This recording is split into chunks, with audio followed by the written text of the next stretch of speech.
Hello everyone, welcome to Civils Only. Current affair की series में आज हम पार्ट 31 डिस्कस करने वाले हैं, जिसमें कि जून और मई के कुछ इंपॉर्टेंट करंट अफेयर्स हैं। आज का सेशन स्टार्ट करते हैं। आज का पहला प्रश्न है, कंपनी अधिनियम 2013 के संदर्भ में निम्नलिखित कथनों में से कौन सा कथन सही नहीं है? ऑप्शन ए, यह एक कंपनी के निगमन को नियंत्रित करता है। बी, इसमें निजी कंपनियों में अधिकतम 50 सदस्यों के लिए प्रावधान किया गया है। सी, इस अधिनियम में नया शब्द 1 पर्सन कंपनी शामिल किया गया है। या फिर डी, ये सारे कथन सही हैं। इसका राइट आंसर है ऑप्शन बी, इसमें निजी कंपनियों में अधिकतम 50 सदस्यों के लिए प्रावधान नहीं किया गया है, इसीलिए ये कथन सही नहीं है। बाकी ये तीनों कथन सही हैं। एक्सप्लेनेशन देखते हैं। अभी हाल ही में कारपोरेट मामलों के मंत्रालय द्वारा संसद के शीतकालीन सत्र में कंपनी अधिनियम में संशोधन प्रस्तावित करने पर विचार किया जा रहा है। मंत्रालय को कंपनी लॉ कमेटी द्वारा की गई इन सिफारिशों पर विशेषज्ञों तथा पेशेवरों से प्रतिक्रियाएं प्राप्त हुई हैं, जिसने अप्रैल 2022 में अपनी रिपोर्ट वित्त और कारपोरेट मामलों के मंत्री को सौंपी थी। क्या है ये कंपनी अधिनियम 2013? इसकी विशेषताएं देख लेते हैं। यह कंपनी के निगमन, कंपनी की जिम्मेदारियों, निदेशकों और कंपनी के विघटन को नियंत्रित करता है। इसे 29 अध्यायों में विभाजित किया गया है, जिसमें पूर्व कंपनी अधिनियम 1956 में 658 धाराओं की तुलना में 470 धाराएं हैं और 7 अनुसूचियां हैं, और इसमें अधिकतम 200 सदस्यों का प्रावधान है। हमारे क्वेश्चन में ये था कि 50 सदस्यों का है, जो कि गलत था। इसमें राइट आंसर ये है कि इसमें अधिकतम 200 सदस्यों का प्रावधान है। पहले निजी कंपनियों में सदस्यों की अधिकतम संख्या 50 हो सकती थी, अब नहीं। इस अधिनियम में एक व्यक्ति कंपनी यानी 1 पर्सन कंपनी एक नया शब्द शामिल किया गया है, ये कथन भी हमारा सही था। अब भारतीय कंपनी अधिनियम क्या है? ये भारतीय कंपनी अधिनियम संसद द्वारा पारित एक अधिनियम है, जिसे वर्ष 1956 में अधिनियमित किया गया था। यह कंपनियों को पंजीकरण द्वारा गठित करने में सक्षम बनाता है और कंपनियों, उनके कार्यकारी निदेशक और सचिवों की जिम्मेदारियों को निर्धारित करता है। वर्ष 2013 में सरकार ने भारतीय कंपनी अधिनियम 1956 में संशोधन किया और एक नया अधिनियम जोड़ा, जिसे भारतीय कंपनी अधिनियम 2013 कहा गया। तो ये थी हमारी भारतीय कंपनी अधिनियम 2013 की विशेषताएं। हमारा अगला प्रश्न है, क्षेत्रीय आतंकवाद विरोधी संरचना RATS की बात किस संगठन के संदर्भ में की जाती है? विश्व व्यापार संगठन, ब्रिक्स, शंघाई सहयोग संगठन, या फिर इनमें से कोई नहीं। इसका राइट आंसर है ऑप्शन सी, शंघाई सहयोग संगठन। अभी हाल ही में शंघाई सहयोग संगठन की क्षेत्रीय आतंकवाद विरोधी संरचना RATS के अंतर्गत SCO के सदस्य देशों के बीच बैठक हुई। रूस द्वारा यूक्रेन पर अतिक्रमण करने और वास्तविक नियंत्रण रेखा पर चीन के अतिक्रमण के बाद यह भारत में हो इस तरह की पहली बैठक है, और ये SCO यानी कि शंघाई सहयोग संगठन वर्ष 2001 में बनाया गया था, और यह उभरती चुनौतियों एवं खतरों का मुकाबला करने एवं व्यापार बढ़ाने के साथ साथ सांस्कृतिक तथा मानवीय सहयोग के लिए सेनाओं को शामिल करने की परिकल्पना करता है। थोड़ा सा शंघाई सहयोग संगठन के बारे में जान लेते हैं। इस संगठन को विशाल यूरेशियाई क्षेत्र में सुरक्षा सुनिश्चित करने और स्थिरता को बनाए रखने के लिए एक बहुपक्षीय संघ के रूप में स्थापित किया गया था। वर्ष 2001 में संगठन की स्थापना से पूर्व कजाकिस्तान, चीन, किर्गिस्तान, रूस और तजाकिस्तान शंघाई 5 नामक एक संगठन के सदस्य थे। SCO यानी कि शंघाई सहयोग संगठन के 2 स्थायी निकाय हैं। पहला बीजिंग में SCO सचिवालय, दूसरा ताशकंद में क्षेत्रीय आतंकवाद विरोधी संरचना यानी RATS की कार्यकारी समिति। हमारा अगला प्रश्न है, अभी हाल ही में निम्नलिखित में से किस राज्य में सर्वोच्च न्यायालय ने स्थानीय निकाय चुनावों में अन्य पिछड़ा वर्ग यानी OBC को आरक्षण प्रदान करने की अनुमति दी है? ऑप्शंस है मध्य प्रदेश, कर्नाटक, तेलंगाना, या फिर त्रिपुरा। इसका करेक्ट आंसर है ऑप्शन ए, मध्य प्रदेश ने।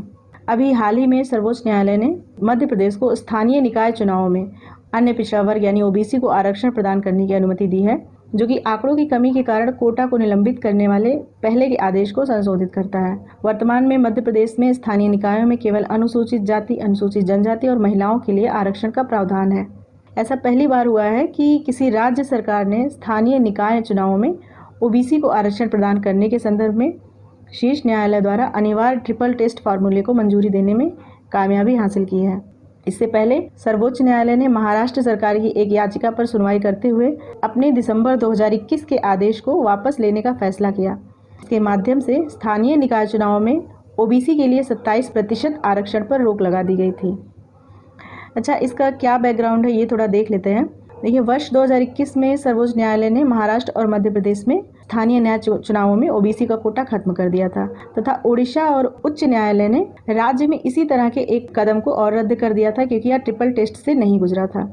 ये मार्च 2021 में सुप्रीम कोर्ट ने राज्य सरकार को 2010 में निर्धारित 3 शर्तों यानी ट्रिपल टेस्ट जिसे कहते हैं इसको पालन करने के लिए कहा था। पहला शर्त था ओबीसी जनसंख्या से संबंधित अनुभवजन्य डेटा एकत्रित करने के लिए एक समर्पित आयोग की स्थापना।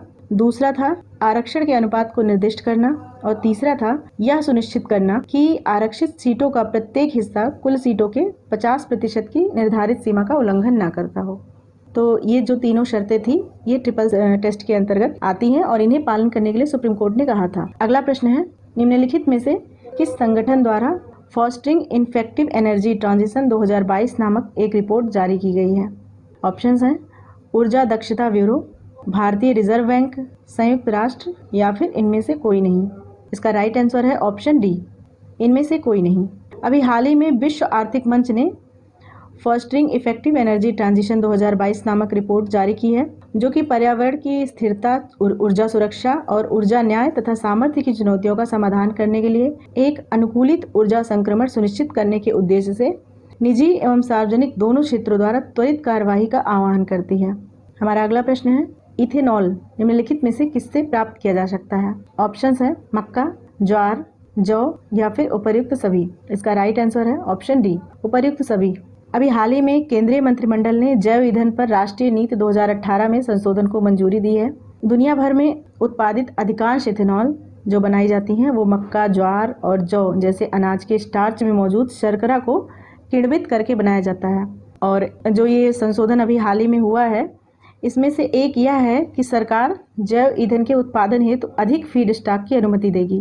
केंद्र सरकार ने 2025 से 26 तक 2030 के बजाय इथेनॉल युक्त 20% पेट्रोल के इथेनॉल सम्मिश्रण लक्ष्य के साथ आगे बढ़ने की योजना बना रही है एवं विशिष्ट मामलों में जैव ईंधन के निर्यात की अनुमति भी दी जाएगी। क्या है जैव ईंधन पर राष्ट्रीय नीति 2018? ये जो जैव ईंधन पर राष्ट्रीय नीति 2018 है ये पेट्रोलियम और प्राकृतिक मंत्रालय द्वारा अधिसूचित की गई थी। इस नीति को 2009 में नवीन और नवीकरणीय ऊर्जा मंत्रालय के माध्यम से प्रख्यापित जैव ईंधन पर राष्ट्रीय नीति के अधिक्रमण के रूप में अधिसूचित किया गया था, तो इसलिए यह चर्चा में है।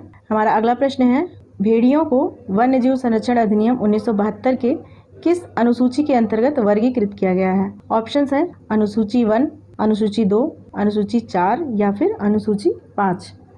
इसका राइट आंसर है ऑप्शन ए, शेड्यूल 1 के अंतर्गत। भारतीय प्रायद्वीपीय भेड़ियों जिसे दुनिया की अन्य सभी भेड़ियों की प्रजातियों की तुलना में 1 मिलियन वर्ष से भी अधिक पुराना माना जाता है। इसकी पहली वैज्ञानिक गिनती ने यह खुलासा किया है कि देश में भेड़ियों की प्रजातियों के केवल 3100 सदस्य बचे हैं, जो कि उन्हें लगभग बाघों की तरह ही लुप्तप्राय बनाता है, जिनकी अनुमानित आबादी देश में लगभग 2967 यानी कि 3000 से भी कम है। बाघ और भेड़िए दोनों को वन्यजीव संरक्षण अधिनियम 1972 की अनुसूची 1 के अंतर्गत लुप्त प्राय प्रजातियों के रूप में वर्गीकृत किया गया है और इस अध्ययन को दून में स्थित भारतीय वन्यजीव संस्थान द्वारा किया गया था। तो ये पहली बार गणना हुई है भेड़ियों की और उसमें ये बात सामने आई है कि अब इनकी संख्या 3000 के आसपास बची हुई है। चलते हैं नेक्स्ट क्वेश्चन पे। विश्व कछुआ दिवस किस दिन मनाया जाता है? ऑप्शंस है 12 मई, 23 मई, 20 मई या फिर 22 मई। इसका राइट आंसर है ऑप्शन बी, 23 मई। प्रतिवर्ष 23 मई को विश्व कछुआ दिवस मनाया जाता है और ये अमेरिकी टर्टोइस रेस्क्यू संगठन जो कि एक गैर लाभकारी संगठन है इसके द्वारा मनाया जाता है और इसका उद्देश्य है दुनिया भर में कछुओं और उनके लुप्त हो रहे आवासों की रक्षा और लोगों में जागरूकता भी बढ़ाना है। यह दिन सन 2000 से अमेरिकी टर्टोइस रेस्क्यू द्वारा मनाया जा रहा है जो कि 1990 में कछुए की सभी प्रजातियों की सुरक्षा के लिए स्थापित एक गैर लाभकारी संगठन है। तो ये अमेरिकी टर्टोइस रेस्क्यू की स्थापना 1990 में हुई थी और 2000 से ये 23 मई को विश्व कछुआ दिवस मनाया जा रहा है। इसकी थीम क्या है 2022 में? सेलिब्रेट। भारत में जैव विविधता संरक्षण और गंगा संरक्षण कार्यक्रम के अंतर्गत भारतीय वन्यजीव संरक्षण अधिनियम 1972 के अनुसूची 1 के अंतर्गत कछुआ संरक्षित जीव है। हमारा अगला प्रश्न है निम्नलिखित में से किसने हाल ही में विश्व स्वास्थ्य सभा में ग्लोबल हेल्थ लीडर्स अवार्ड जीता है? ऑप्शंस है आशा कार्यकर्ताओं ने, आंगनवाड़ी कार्यकर्ताओं ने, इंडियन मेडिकल एसोसिएशन ने या फिर उपर्युक्त सभी। इसका करेक्ट आंसर है ऑप्शन ए, आशा कार्यकर्ताओं ने ये अवार्ड जीता है।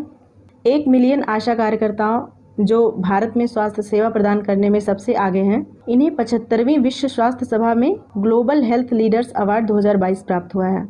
ये पुरस्कार के 6 प्राप्तकर्ताओं में से एक थे। आशा कार्यकर्ता भारत में 1 मिलियन से अधिक महिला स्वयंसेवक हैं, जिन्होंने समुदाय को स्वास्थ्य प्रणाली से जोड़ने में महत्वपूर्ण भूमिका निभाई है। ऐसा सुनिश्चित करने के लिए कि गाँवों में गरीबी में रहने वाले लोग प्राथमिक स्वास्थ्य सेवाओं तक पहुँच सके, जैसा कि हमने पूरी कोविड-19 महामारी के दौरान देखा था।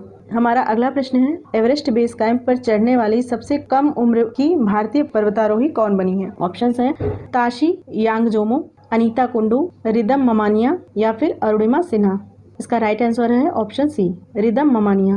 मुंबई के एक 10 वर्षीय राष्ट्रीय स्तर के स्केटर रिदम ममानिया ने एवरेस्ट बेस कैंप पर चढ़कर यह कीर्तिमान स्थापित किया है। रिदम ममानिया ने न केवल एवरेस्ट बेस कैंप पर चढ़ाई की है, बल्कि उन्होंने उस लगभग 128 किलोमीटर की दूरी भी तय की है। वह एवरेस्ट बेस कैंप पर चढ़ने वाली सबसे कम उम्र की भारतीय पर्वतारोही बन गई हैं। मई महीने की शुरुआत में इन्होंने 11 दिनों में 5364 मीटर पर स्थित बेस कैंप तक ट्रैकिंग करके यह उपलब्धि हासिल की है। इस बच्ची का रिकॉर्ड निश्चित रूप से उसके जैसे कई लोगों को आने वाले दिनों में अपने सपने को पूरा करने के लिए यह प्रेरित करेगा। नेक्स्ट क्वेश्चन है, संदिग्ध खाद्य विषाक्तता की हालिया घटना के पीछे किस जीवाणु को कारण माना जा रहा है? ऑप्शंस हैं शिगेला बैक्टीरिया, सार्स-कोव-2 या फिर ग्राम पॉजिटिव बैक्टीरिया या इनमें से कोई नहीं। इसका राइट आंसर है ऑप्शन ए, शिगेला बैक्टीरिया। अभी केरल के कासरगोड जिले में संदिग्ध खाद्य विषाक्तता की हालिया घटना के पीछे शिगेला बैक्टीरिया को कारण माना जा रहा है।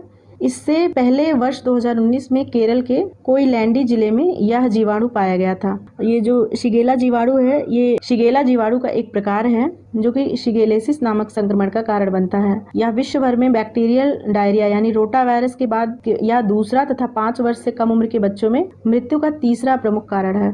तो ये थे हमारे आज के कुछ इंपॉर्टेंट करंट अफेयर्स। मिलते हैं नेक्स्ट वीडियो में। Thank you.